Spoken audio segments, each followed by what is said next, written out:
अगले 4 दिन दिल्ली से लेकर पटना तक कुछ ऐसा होने वाला है जिसका असर कोलकाता में पड़ने वाला है। कल बिहार में पहली बार बीजेपी का मुख्यमंत्री बनेगा। सम्राट चौधरी सीएम पद की शपथ लेंगे और 16, 17, 18 ये 3 दिन दिल्ली में महिला आरक्षण बिल पर बहस होगी। 18 तारीख की शाम को महिला आरक्षण बिल पास हो जाएगा, इसकी पूरी संभावना है। महिला आरक्षण बिल पर जब बहस होगी तो प्रधानमंत्री मोदी खुद बोलेंगे, अमित शाह बहस का जवाब देंगे। बात महिलाओं के वोट की होगी, उनकी लीडरशिप की होगी और असर ममता बनर्जी पर पड़ेगा। ममता बनर्जी का सबसे ताकतवर वोट बैंक है महिला वोट और मुसलमान वोट। महिला वोट पर बीजेपी सेंध लगाएगी और मुसलमान वोट पर राहुल गांधी सेंध लगाने वाले हैं। आज बंगाल पहुंचकर राहुल गांधी ने ममता के खिलाफ वोट मांग लिया। ऐसा लगता है कि बंगाल का चुनाव धर्म के नाम पर होगा। तो क्या बीजेपी का स्कोर 180 के पार हो जाएगा? क्या है नरेंद्र मोदी का डबल बी प्रोजेक्ट? 4 मई को दीदी कैसे होंगी रिजेक्ट? नरेंद्र मोदी के प्लान डबल बी का पहला चैप्टर अप्रैल में रिलीज हुआ, दूसरा चैप्टर 4 मई को रिलीज होगा। तो क्या ये आज ही कंफर्म हो गया कि मोदी बंगाल में 182 सीट जीतेंगे, दीदी 112 सीटों पर सिमट जाएंगी? मोदी के इस डबल बी प्रोजेक्ट में पहले बी का मतलब हुआ बिहार, दूसरे बी का मतलब हुआ बंगाल। बिहार में नीतीश कुमार ने इस्तीफा दे दिया है। 26 साल के लंबे इंतजार के बाद पहली बार बिहार में बीजेपी का अपना मुख्यमंत्री बना है। अब बंगाल अगला निशाना है, जहां आज तक कभी भी बीजेपी ने अपनी सरकार नहीं बनाई है। लेकिन इस बार मोदी की पार्टी के लिए बंगाल में भी चांसेस बेहद हाई हैं। यह नरेंद्र मोदी का पूर्वी भारत प्रोजेक्ट है, जिसमें बिहार में नरेंद्र मोदी की पार्टी का सीएम बन गया। अब बंगाल नेक्स्ट है। नरेंद्र मोदी 2014 में प्रधानमंत्री बने, 2015, 2020, 2025 में बिहार में 3 चुनाव हुए। मोदी के पीएम बनने के 12 साल बाद आखिरकार बिहार में बीजेपी को सीएम की पोस्ट मिली। इसी तरह 2014 के बाद बंगाल में 2016 और 2021 के चुनाव हुए। मोदी अपनी पार्टी को 3 सीट से 77 सीट तक लेकर पहुंचे। तो क्या बंगाल में अपने तीसरे अटेम्प्ट में मोदी पूर्ण बहुमत की सरकार बना पाएंगे? क्या बिहार के बाद नरेंद्र मोदी अपने पूर्वी भारत वाले प्रोजेक्ट का सेकंड चैप्टर बंगाल में कामयाब बना पाएंगे? अगर हां, तो मोदी ये कैसे मुमकिन करके दिखा पाएंगे? सबसे पहले आपको ये समझाते हैं, फिर बिहार में हुए सबसे बड़े सियासी फेरबदल का लॉन्ग टर्म इफेक्ट बताते हैं। बंगाल में इस बार TINA फैक्टर का जोर चलेगा। TINA यानी देयर इज नो ऑल्टरनेटिव। अब की बार बंगाल के हिंदुओं के लिए TINA फैक्टर नरेंद्र मोदी हैं और बंगाल के मुस्लिम वोटर्स के लिए TINA फैक्टर ममता बनर्जी हैं। बंगाल में हिंदू वोटर्स मोदी को 182 तक कैसे पहुंचा सकते हैं और बंगाल में मुस्लिम वोटर का साथ पाकर भी दीदी की पार्टी 112 सीटों पर कैसे अटक सकती है? अब एक एक करके आपको दिलचस्प आंकड़ों की मदद से समझाते हैं। सबसे पहले मुस्लिम सीटों की गिनती करते हैं, दीदी के कोर वोट बैंक की नब्ज पकड़ते हैं। बंगाल की कुल 294 विधानसभा सीटों में से 112 सीटें ऐसी हैं जहां मुस्लिम वोटर्स का काफी बड़ा प्रभाव है। इन सीटों पर तृणमूल कांग्रेस की जीत का स्ट्राइक रेट अनुमानित 95% तक पहुंच जाता है। मतलब इन सीटों पर लगभग हर बार टीएमसी ही जीत रही है। इन 112 में से 46 सीटों पर मुस्लिम आबादी 30% से ज्यादा है और टीएमसी ने पिछले 3 चुनाव में इन सीटों पर लगातार जीत हासिल की है। इसके अलावा बंगाल की 35 सीटों पर भी मुस्लिम आबादी 30% से ऊपर है, जहां टीएमसी ने पिछले 3 चुनाव में से 2 बार जीत दर्ज की है। यानी कुल मिलाकर इन 112 सीटों में से 81 सीटों पर टीएमसी की पकड़ बहुत मजबूत है। वो लगातार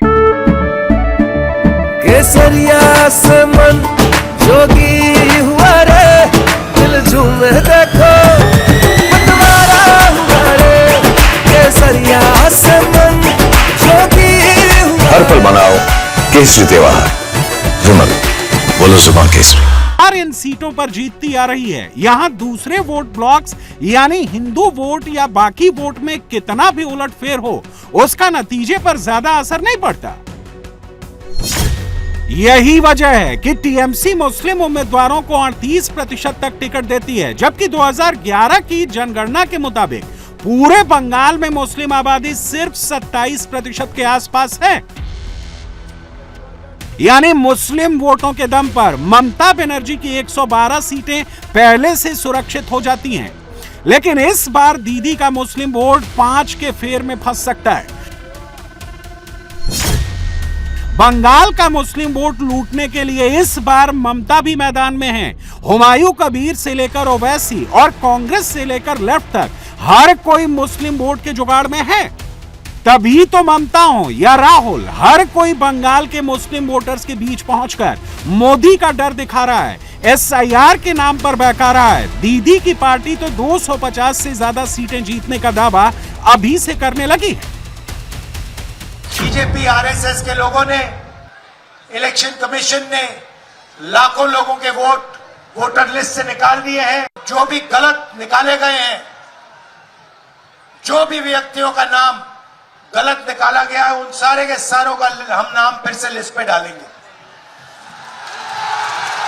नरेंद्र मोदी अपने आप को देशभक्त कहता है। हाँ, आपने नरेंद्र मोदी का चेहरा देखा आजकल?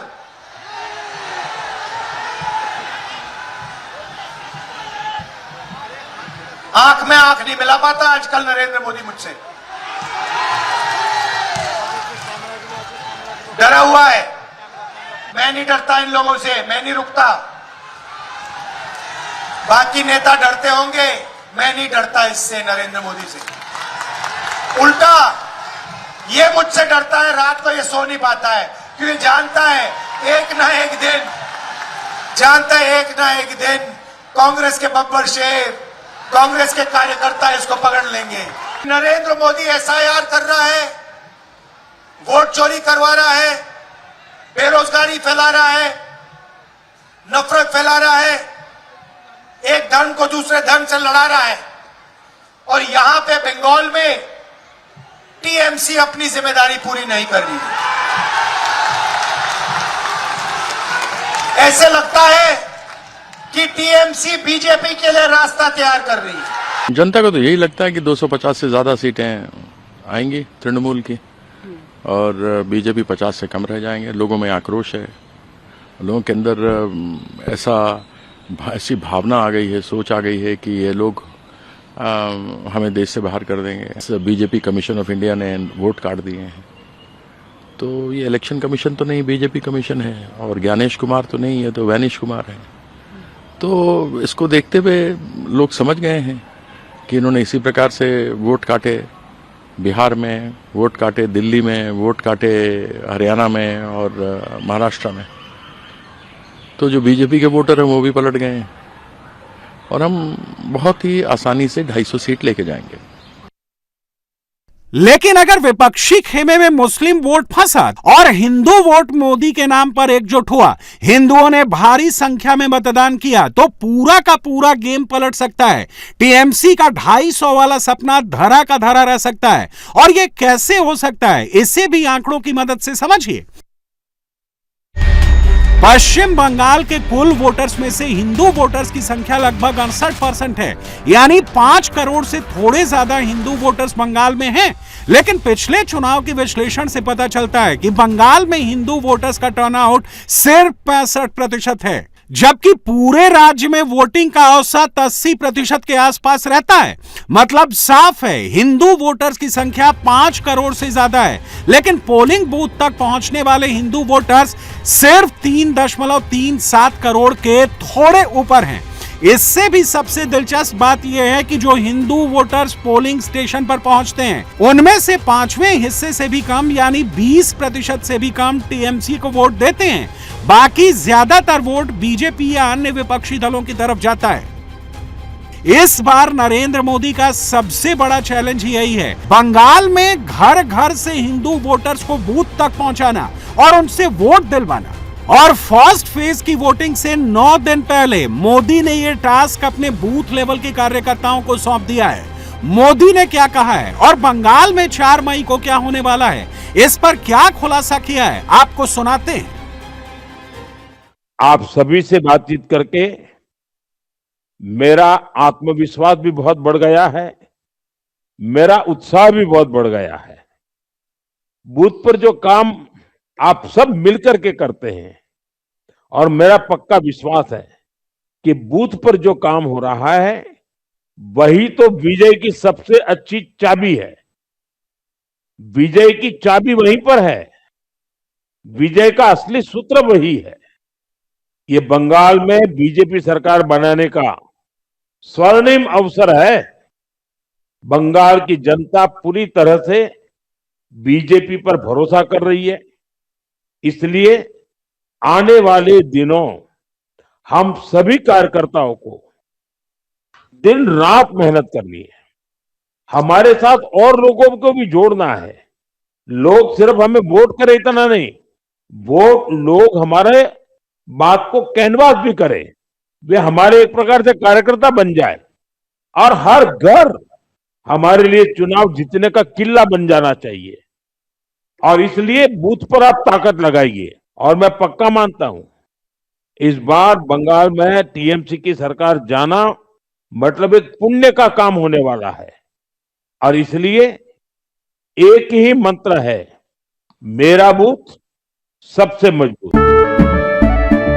केसरिया से मन जोगी हुआ रे, दिल झूमे देखो बंटवारा हुआ रे। केसरिया से मन जोगी हुआ हर पल मनाओ केसरी त्योहार। विमल, बोलो जुबान केसरी। बूथ जीतो, सीट जीतो। और मुझे पक्का विश्वास है इस बार टीएमसी की सरकार जाएगी, बीजेपी की सरकार आएगी, भय जाएगा, भरोसा आएगा। बंगाल के हिंदू वोटर्स का बड़ी संख्या में पोलिंग बूथ तक पहुंचना बीजेपी की जीत के लिए यह बहुत जरूरी है। और यह इसलिए भी जरूरी है क्योंकि हिंदू वोटर्स के 65% टर्नआउट के मुकाबले बंगाल में मुस्लिमों का टर्नआउट 90 से 94% तक पहुंच जाता है। हिंदुओं के एकजुट होने से बंगाल में क्या हो सकता है, इसे भी 2024 के लोकसभा चुनाव के नतीजों से समझिए, जो बंगाल के हिंदू वोटिंग पैटर्न की पूरी तस्वीर साफ कर देते हैं। 2024 के लोकसभा चुनाव में बीजेपी ने बंगाल में 2,33,00,000 से थोड़े ज्यादा वोट पाए और उसका वोट शेयर रहा 39.01%। पॉलिटिकल एक्सपर्ट्स ये मानते हैं कि बीजेपी को मिले ये सारे वोट लगभग सिर्फ हिंदू वोटर्स से ही आए थे। मुस्लिम वोटर्स का बीजेपी को वोट देना ना के बराबर माना जा सकता है। अब गणित देखिए, हिंदू वोटर्स में से जो पोलिंग बूथ तक पहुंचे थे, यानी करीब 3.37 करोड़ हिंदू वोटर्स, उनमें से बीजेपी को 69% वोट मिले, मतलब 2.33 करोड़ हिंदू वोट बीजेपी की तरफ गए। इसके अलावा कांग्रेस और लेफ्ट के गठबंधन को कुल 66.45 लाख वोट मिले। पोल एक्सपर्ट्स के मुताबिक इनमें से भी करीब 70% वोट हिंदुओं के थे, यानी लगभग 46.51 लाख हिंदू वोटर्स ने कांग्रेस लेफ्ट को वोट दिया, जो कुल वोट डालने वाले हिंदुओं का 13.77% है। अब अगर इसे जोड़ दें तो बीजेपी प्लस कांग्रेस लेफ्ट को मिलाकर करीब 2.79 करोड़ हिंदू वोटर्स ने इन दलों को सपोर्ट किया। यानी जो हिंदू वोटर्स वोट डालने पहुंचे थे, उनमें से 82.77% ने या तो बीजेपी को वोट दिया या कांग्रेस लेफ्ट को। बचते हैं सिर्फ 57.87 लाख हिंदू वोटर्स, यानी कुल वोट डालने वाले हिंदुओं का महज 17.23%, जो तृणमूल कांग्रेस को गए। ये आंकड़े बहुत कुछ बता रहे हैं। हिंदू वोटर्स की संख्या तो बहुत जरूरी है, लेकिन टर्नआउट थोड़ा कम है। लेकिन जो वोट डालते हैं उनमें से 82 से 83% मुख्य रूप से बीजेपी की ही तरफ जाता है। सिर्फ 17% ही टीएमसी को मिलता है। फिर भी टीएमसी सरकार बनाए रखती है और इसकी वजह है मुस्लिम वोटर्स का बहुत बड़ा हाई टर्नआउट और एक तरफा समर्थन। लेकिन अगर 2026 के बंगाल विधानसभा चुनाव में अगर हिंदू वोटर्स का टर्नआउट बढ़ जाए और ये 82% वाली एकजुटता बनी रहे तो बंगाल की सियासत में बड़ा उलटफेर हो सकता है। 4 मई को बंगाल में कमल खिल सकता है। ये विराट जनसभा देखकर मैं कहकर जाता हूं गजोल वालों कि 4 तारीख को दीदी को टाइटा बाय बाय कहने का टाइम आ गया है। 5 मई को बंगाल में पहली बार पूर्ण बहुमत की भारतीय जनता पार्टी की सरकार बनने वाली है। भाई बहन, दीदी को बदलकर भाजपा सरकार आने का मतलब क्या है? मुख्यमंत्री बदलना ना, एमएलए बदलना ना, कुछ मंत्री बदलना ना, दीदी को बदलकर भाजपा सरकार लाने का मतलब है घुसपैठिया मुक्त पश्चिम बंगाल बनाना। एक एक घुसपैठिए को चुन चुन कर निकालने का काम भारतीय जनता पार्टी करेगी। मुझे बताओ जरा, मालदा वालों, घुसपैठिए को निकालना चाहिए या नहीं निकालना चाहिए? ये आवाज ममता तक जाएगी क्या? फिर से पूछता हूं, घुसपैठिए को निकालना चाहिए या नहीं निकालना चाहिए? अब समझ लो, 5 तारीख से सिंडिकेट वालों को हम जेल की सलाखों के पीछे डालने का काम करेंगे। जेल इस समझते हैं कि अब हमें कुछ होगा नहीं। ममता दीदी, आपके माफियाओं को कह दो 5 तारीख के बाद जो जनता का पैसा खाया है वो आना पाई के सहित बंगाल की जनता को वापिस देना पड़ेगा, वापिस देना पड़ेगा। मैं आज यहां कहकर जाता हूं, 5 तारीख को भाजपा सरकार बनने के बाद भाजपा के कार्यकर्ता की हत्या करने वाले ममता के गुंडों को पाताल से ढूंढकर जेल की सलाखों के पीछे भेज दिया।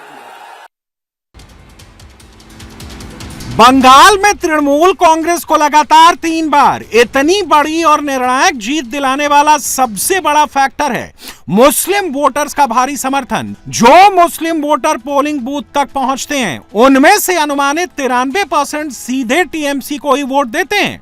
मतलब लगभग पूरा का पूरा मुस्लिम वोट बैंक एकजुट होकर एक ही पार्टी के पीछे खड़ा हो जाता है। मगर इस बार हिंदुओं का रुझान मोदी की ओर है और यह साफ साफ दिख भी रहा है। केसरिया से मन जोगी हुआ रे, दिल झूमे देखो पतवारा हुआ रे। केसरिया से मन जोगी हुआ। हर पल मनाओ केसरी त्योहार। विमल, बोलो जुबान केसरी। जिसने दीदी के कैंप में जबरदस्त पैनिक मचा दिया है और पैनिक का आलम ऐसा है कि दीदी अभी से बूथ एजेंट्स की गिरफ्तारी वाला शिगुफा छोड़ने लगी हैं। केंद्र के सिस्टम को, चुनाव आयोग को टारगेट करने लगी हैं, मोदी को चैलेंज करने लगी हैं। আমি অনেক দিন ধরে রাজনীতি করি, 7 বার এমপি হয়েছি, 4 বার কেন্দ্রীয় মন্ত্রী হয়েছি, অনেক প্রধানমন্ত্রী আমি দেখেছি। কিন্তু বিজেপি পার্টির যে সরকার এত নির্লজ্জ সরকার, এত স্বৈরাচারী সরকার, এত দুর্নীতিগ্রস্ত সরকার, এত ডাকাতদের সরকার, এত চোরেদের সরকার, এত স্বৈরাচারী সরকার, এত মানুষ নিধনের সরকার, এত দাঙ্গা করার সরকার আমি আগে কখনো দেখিনি।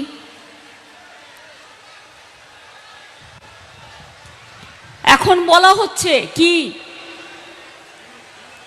আইসি থেকে ওসি থেকে শুরু করে যত অফিসার্স আছে ইনস্ট্রাকশন পাঠানো হয়েছে তৃণমূল কংগ্রেসের বুথ এজেন্টদের আগে থেকে গ্রেপ্তার করে নাও। কেন?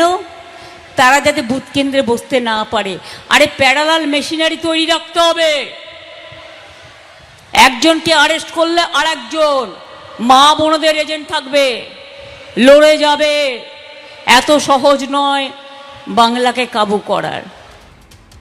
दीदी कह रही हैं कि बंगाल को वश में करना इतना आसान नहीं है, मगर दीदी ये भूल रही हैं कि अगर यही बंगाल मोदी को 2016 के 3 से 2021 में 77 तक पहुंचा सकता है, तो 2021 के 77 से 2026 में 182 तक भी पहुंचा सकता है।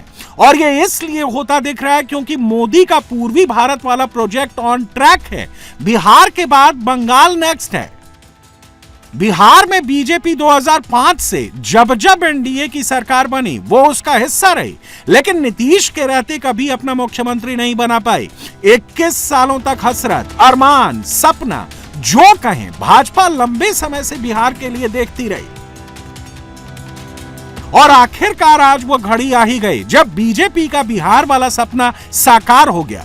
नीतीश ने इस्तीफा दिया, सम्राट चौधरी को एनडीए विधानमंडल दल का नेता चुना गया और बिहार में पहली बार बीजेपी का सीएम बनने का रास्ता क्लियर हो गया। उन्होंने मौका दिया है बिहार की समृद्धि का रास्ता खोलने के लिए। वो तो नेता रहे हैं, बिहार के लंबे समय काम किए हैं। नीतीश जी का मार्गदर्शन हरदम लेते रहेंगे।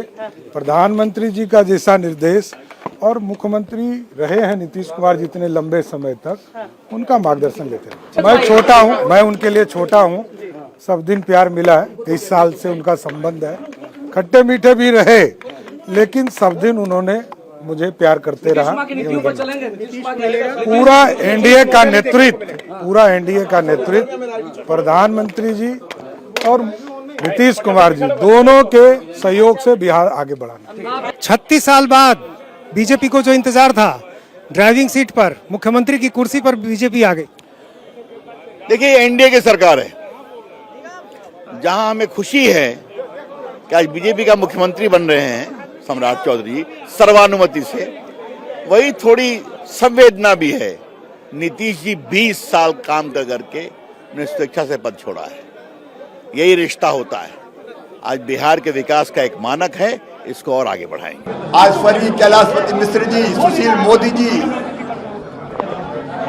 जैसे अनेकों कार्यकर्ताओं को मैं प्रणाम करता हूं।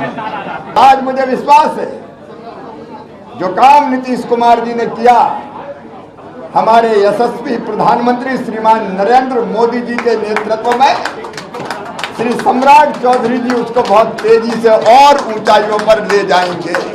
आज मेरा मन आनंद से भरा हुआ है, प्रसन्नता से भरा हुआ है कि नीतीश जी के मार्गदर्शन में, प्रधानमंत्री जी और केंद्रीय नेतृत्व के आशीर्वाद से बिहार में विकास की एक नई गाथा लिखेंगे सम्राट चौधरी जी। आज एक और बात साफ हो गई है, और वो ये कि बीजेपी अगड़ी जातियों की पार्टी के साथ साथ पिछड़ी जातियों की भी पार्टी हो गई है। बिहार में मंडल के दम पर बीजेपी को पहली बार अपना सीएम मिल गया है। अब बंगाल में कमंडल के दम की बारी है। नरेंद्र मोदी ने आज ही कर ली, 4 मई की पूरी तैयारी है। अमेरिका के राष्ट्रपति डोनाल्ड ट्रंप ने अब से कुछ देर पहले पीएम मोदी से फोन पर करीब 40 मिनट तक बात की है। पीएम मोदी और ट्रंप के बीच हॉर्मुज की नाकेबंदी पर चर्चा हुई है। पीएम मोदी ने पोस्ट कर कहा, मेरे दोस्त ट्रंप ने मुझे फोन किया, हॉर्मुज को खोलने और उसकी सुरक्षा पर भी बात हुई। साथ ही मिडिल ईस्ट के हालात पर भी चर्चा हुई। इससे पहले आज चीन ने हॉर्मुज को लेकर बहुत बड़ी बात कह दी। चीन ने अल्टीमेटम दिया कि अगर हॉर्मुज में चाइनीज शिप पर हमला किया गया तो अंजाम भुगतना होगा। लेकिन ट्रंप हॉर्मुज की नाकेबंदी करने की जिद ठान बैठे हैं। हॉर्मुज पर ट्रंप की जिद कहीं तीसरे विश्व युद्ध को न्योता न दे दे। अगर चीन इस जंग में उतरा तो महायुद्ध का दायरा खाड़ी देशों से बाहर पहुंच जाएगा। लेकिन बड़ा सवाल यह है कि चीन ने हॉर्मूज में ट्रंप की नाकेबंदी को क्यों जंगल का कानून बताया, क्यों चीन ने युद्ध में उतरने की बात की, इस रिपोर्ट से समझिए।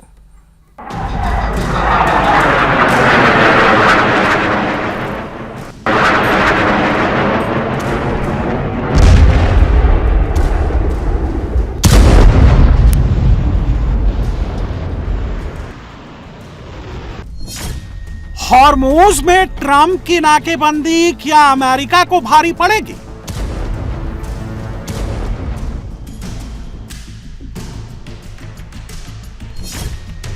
हॉर्मूज के बहाने क्या चीन अब ईरान युद्ध में कूदने वाला है?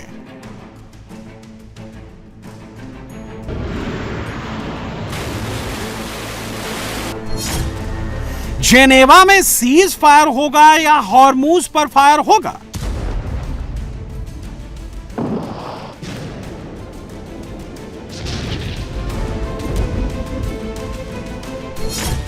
क्या हॉर्मूज की लड़ाई तीसरा विश्व युद्ध कराएगी? अमेरिका और ईरान के बीच जंग का नया फ्रंट अब 33 किलोमीटर चौड़ा हॉर्मूज बन चुका है।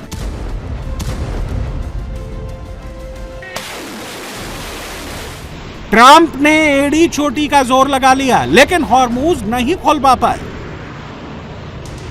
ट्रंप ने हॉर्मूज खुलवाने के लिए कभी ईरानी सभ्यता मिटाने की धमकी दी, तो कभी ईरान को पाषाण युग में पहुंचाने की चेतावनी दी।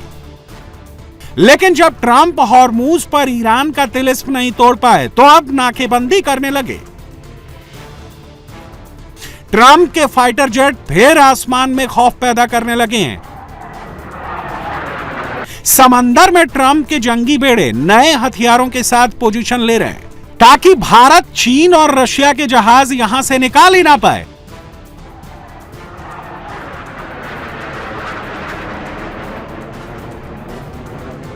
लेकिन चीन ने ट्रंप को दो टूक शब्दों में चेतावनी दी है, कह दिया है हॉर्मूज में हमारे जहाज रोके तो हम चुप नहीं बैठेंगे।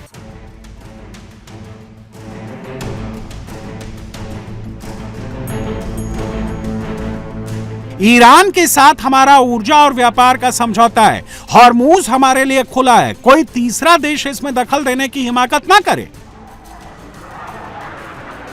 स्ट्रेट ऑफ हॉर्मूज चीन के लिए खुला है। ऐसे में अगर अमेरिका चीन के शिप टैंकर को रोकता है, तो चीन का युद्ध में कूदना तय माना जा रहा है। दरअसल चीन के प्रधानमंत्री ली चियांग ने एक आदेश जारी किया है, जिसमें विदेशी ताकतों के गैर कानूनी दखल पर कार्रवाई की इजाजत दी गई है। इस आदेश के मुताबिक अगर कोई देश इंटरनेशनल लॉज के खिलाफ जाकर चीन के हितों को नुकसान पहुंचाता है, चीन की संप्रभुता, सुरक्षा और विकास से जुड़े हितों में दखल देता है, तो चीन भी कड़ा जवाबी एक्शन लेगा। इस नए आदेश में अमेरिका का नाम तो नहीं है, लेकिन चीन ने साफ किया है कि किसी भी देश की कार्रवाई का उसी भाषा में जवाब दिया जाएगा। चीन की धमकी का असर भी दिख रहा है। अमेरिका की हॉर्मूज में तेल चोक पॉइंट नाकेबंदी के बाद भी बैन किया हुआ चीन रिच एस्टारी टैंकर हॉर्मूज स्ट्रेट से गुजर रहा है। चीनी जहाज रिच एस्टारी एक मध्यम श्रेणी का टैंकर है। इसमें करीब 2.5 लाख बैरल मेथनॉल लदा हुआ है। चीन को पता है अगर हॉर्मूज में अमेरिका ने नाकेबंदी की तो सबसे ज्यादा नुकसान उसका होगा, और चीन ऐसा किसी भी कीमत पर नहीं होने देगा। हॉर्मूज में नाकेबंदी से चीन को होने वाली तेल सप्लाई पर सीधा असर पड़ेगा। चीन दुनिया का सबसे बड़ा कच्चा तेल आयातक है। वो बड़ी मात्रा में तेल पश्चिम एशिया से खरीदता है। ईरान का करीब 80% तेल चीन खरीदता आया है। सऊदी से 10% और इराक से 8% तेल चीन पहुंचता है। चीन तक कतर से कुल इंपोर्ट का 4% तेल पहुंचता है। चीन के तेल इंपोर्ट का करीब 45% इसी रूट से पहुंचता है। और अमेरिका की इस नाकेबंदी को चीन के राष्ट्रपति जिनपिंग जंगल का कानून बता रहे हैं। कह रहे हैं कि चीन झुकने वालों देशों में से नहीं है। सभी देशों को दुनिया में जंगल का कानून लागू होने से रोकना होगा। चीन, स्पेन और बाकी देशों के साथ विश्व शांति और विकास की रक्षा के लिए काम करने के लिए तैयार है। ताकि दुनिया में मल्टीलेटरलिज्म को असलियत में लागू किया जा सके। हॉर्मूज के एग्जिट और एंट्री पॉइंट पर नाकेबंदी के लिए अमेरिका ने खाड़ी में अपने 50,000 जवान उतार दिए हैं। 16 युद्धपोत तैनात कर दिए हैं। इनमें USS Abraham Lincoln, USS Gerald Ford, USS George W Bush, USS Frank E Peterson और यूएसएस माइकल मर्फी शामिल है। लेकिन इनमें से एक भी हॉर्मूज में तैनात नहीं किया है। और अमेरिकी जंगी बेड़े के हॉर्मूज में नहीं आने की वजह है ईरान की सी माइंस।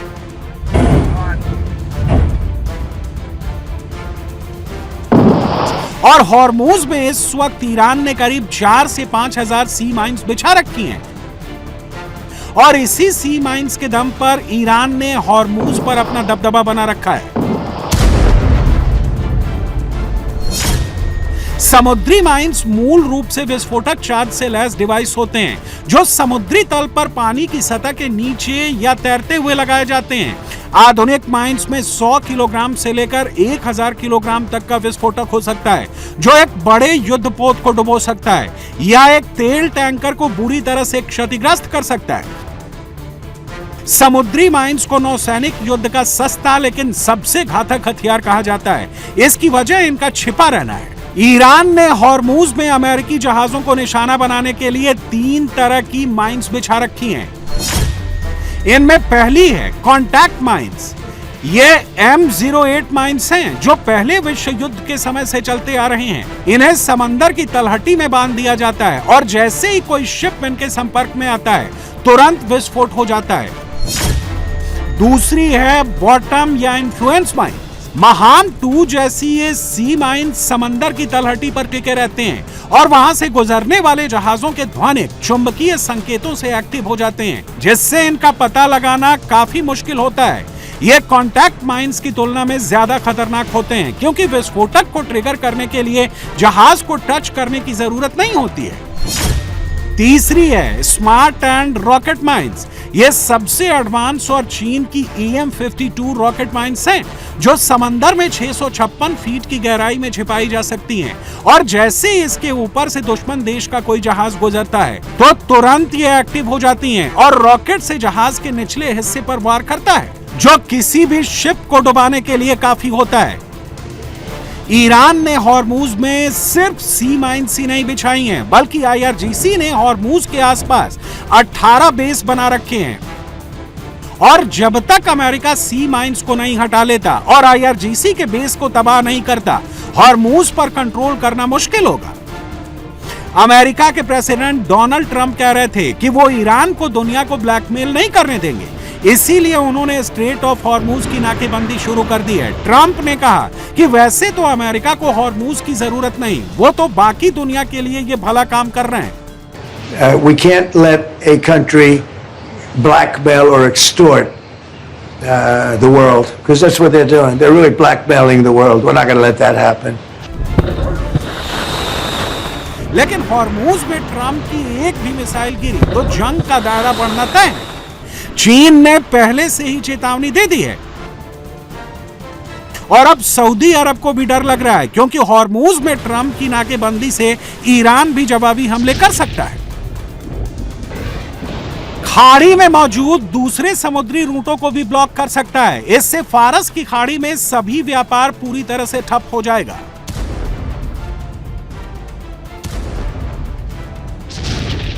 जिससे वहां और अधिक हिंसक संघर्ष हो सकता है। साथ ही लाल सागर में भी व्यापार बाधित होगा, खासकर तब जब ट्रंप अभी भी समझौते की बजाय आत्मसमर्पण की मांग कर रहे हैं।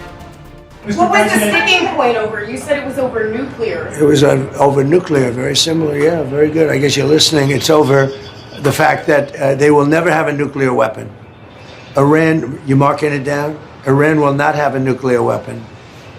And we agreed to a lot of things, but they didn't agree to that. And I think they will agree to it. I'm almost sure of it. In fact, I am sure of it. If they don't agree, there's no deal. There'll never be a deal. Iran will not have a nuclear weapon, and we're going to get the dust back. Middle east में cease fire के बाद प्रधानमंत्री मोदी ने अमेरिकी राष्ट्रपति से phone पर बात की। 40 मिनट की बातचीत में अमेरिका ईरान सीज फायर पर बात हुई। प्रधानमंत्री मोदी ने कहा कि भारत चाहता है कि तनाव कम हो और जल्द से जल्द शांति बहाल हो। उन्होंने हॉर्मूज स्ट्रेट को खुला और सुरक्षित रखने की अहमियत भी बताई थी, क्योंकि इसका असर पूरी दुनिया की अर्थव्यवस्था पर पड़ता है। ईरान और अमेरिका के बीच हॉर्मूज स्ट्रेट में नाकाबंदी को लेकर तनाव बढ़ गया है। मुंबई स्थित ईरानी कॉन्सुलेट ने अमेरिका को चेतावनी देते हुए एक वीडियो शेयर किया है। इस वीडियो में ईरान हॉर्मूज में मौजूद जहाजों पर मिसाइल दाग रहा है।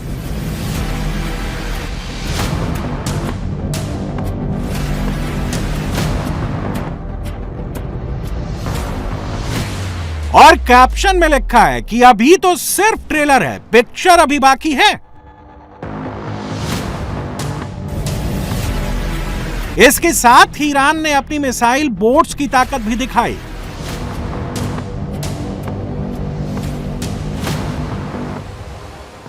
एक तरफ ईरान अपनी ताकत दिखा रहा है तो दूसरी तरफ ट्रंप हॉर्मूज में नाकेबंदी की बात कर रहे हैं, लेकिन हॉर्मूज में ट्रंप का यह दांव भी फेल होता हुआ नजर आ रहा है और यह दावा खुद ट्रंप ने किया है।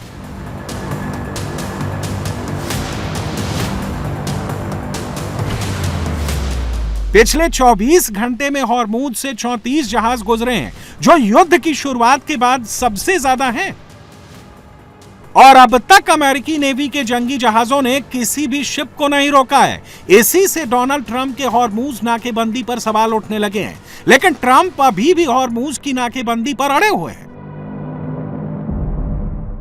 If the deal is not reached by the end of the ceasefire, does your threat from before still stand? Yeah, I don't want to comment on that, but it won't be pleasant for them. Let me put it that way.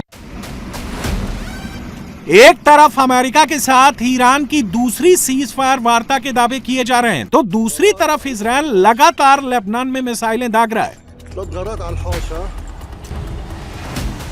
इससे दक्षिणी Lebanon में भीषण जंग छिड़ गई है।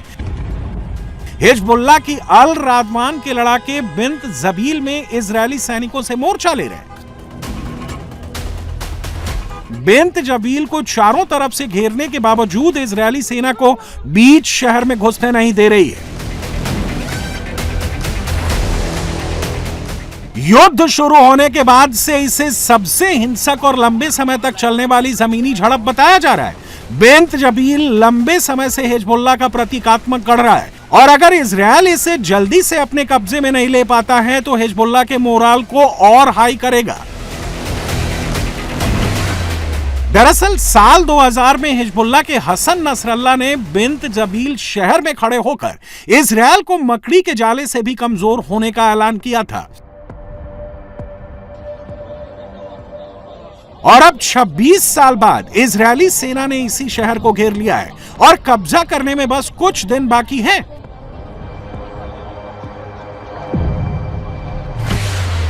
Israeli सेना ने उस स्टेडियम की सैटेलाइट तस्वीर भी जारी कर दी है जहां नसरल्लाह ने वो भाषण दिया था, लेकिन अब वो स्टेडियम पूरी तरह से नष्ट हो चुका है। एक तरफ अमेरिका चीन पर टैरिफ लगाने की धमकी दे रहा है, तो दूसरी तरफ मिडिल ईस्ट में शांति बहाली के लिए चीन आगे आ रहा है।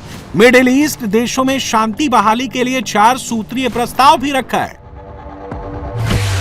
जिनपिंग ने कहा है कि दुनिया के तमाम देशों को एक दूसरे के साथ शांति से रहना सीखना चाहिए। सभी देशों की संप्रभुता का सम्मान करना चाहिए। अमेरिका पर खास तौर से निशाना साधते हुए शी जिनपिंग ने कहा कि सबको इंटरनेशनल रूल ऑफ लॉ का पालन करना चाहिए। जिनपिंग ने विकास और सुरक्षा के बीच उचित तालमेल बनाने की भी सलाह दी। जिनपिंग ने खाड़ी देशों को भी सलाह दी कि वो ईरान के साथ संबंध बेहतर बनाने की कोशिश करें, क्योंकि कोई देश अपना पड़ोसी नहीं बदल सकता। यूएई मिडिल ईस्ट में चीन का सबसे बड़ा ट्रेड पार्टनर है। अरब देशों के साथ चीन हर साल करीब $400 बिलियन का कारोबार करता है। सऊदी अरब, ईरान, यूएई से तेल की सप्लाई चीन की इकोनॉमी के लिए बहुत अहम है।